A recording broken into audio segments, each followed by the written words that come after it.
Let's write a function rule from this table. Here, we've been given a table of values. This table displays a function. Here in this column, we have our x values, the input values of our function. And in this column, we have our f of x, or our y values, the output values of our function. Now, we want to create a function rule from this table.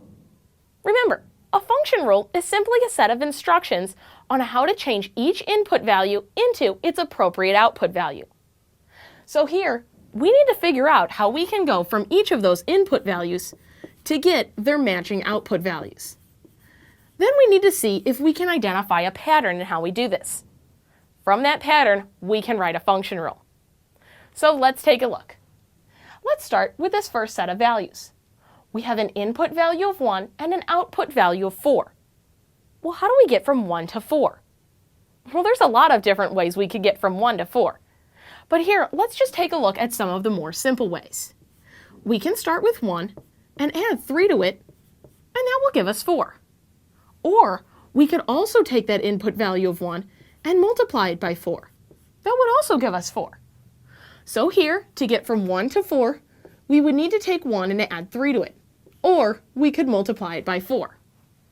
Now let's look at our next set. We have an input value of 2 and an output value of 8. Again, there's a number of different ways we could go from 2 to 8. But let's just look at some of the more simple ways. We could take 2 and add 6 to it, and that would give us 8. Or we could take 2 and multiply it by 4. That would also give us 8. So to go from 2 to 8, we would need to take 2 and add 6 to it. Or we could take 2 and multiply it by 4. Now what about 3 and 12? Well, to get from 3 to 12, we could take 3 and add 9 to it. Or we could take 3 and multiply it by 4. So here, we could take 3 and add 9, or take 3 and multiply by 4. Now for our last set, 4 and 16. Well, to go from 4 to 16, we could take 4 plus 12, or we could take 4 times 4.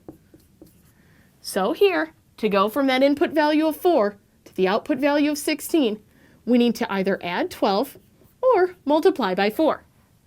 Great! Now let's see if we can identify a pattern. First, let's look at all that adding.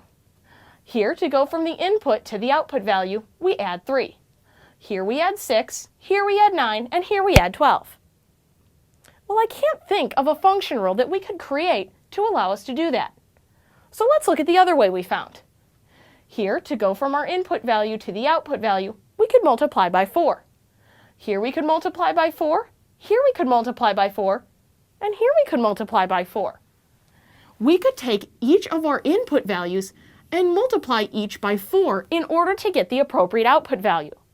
I think we found our pattern. So, from this relationship that we've just found, let's write a function rule. Again, we said that we could take our input value, multiply it by 4, and that would give us the appropriate output value. So, to get f of x, our output value, we need to take our input value of x and multiply it by 4. And we can rewrite this as f of x equals 4x. So it looks like we found a function rule. But before we call this our function rule, we need to make sure that it gives us the correct answer each time that we plug in our x values. Each time we put in our input value, we need to make sure we get the right output value. So let's check. First, let's take this input value of x. We plug that into our function. So we have f of 1 equals 4 times 1. Well, 4 times 1 is 4. So we get the appropriate output value. Now what about 2? Well, if we take f of 2, that's equal to 4 times 2, according to our function rule. And 4 times 2 is 8. So we get the appropriate output value. Now for 3. We take f of 3, which is 4 times 3, and that gives us 12, the appropriate output value. Finally, we take a look at 4, and we get 4 times 4, which is 16. Again, the appropriate output value. So that means we have indeed found a function rule for this table. Now again, this is not our only option for a function rule, but it does give us a function rule for this table.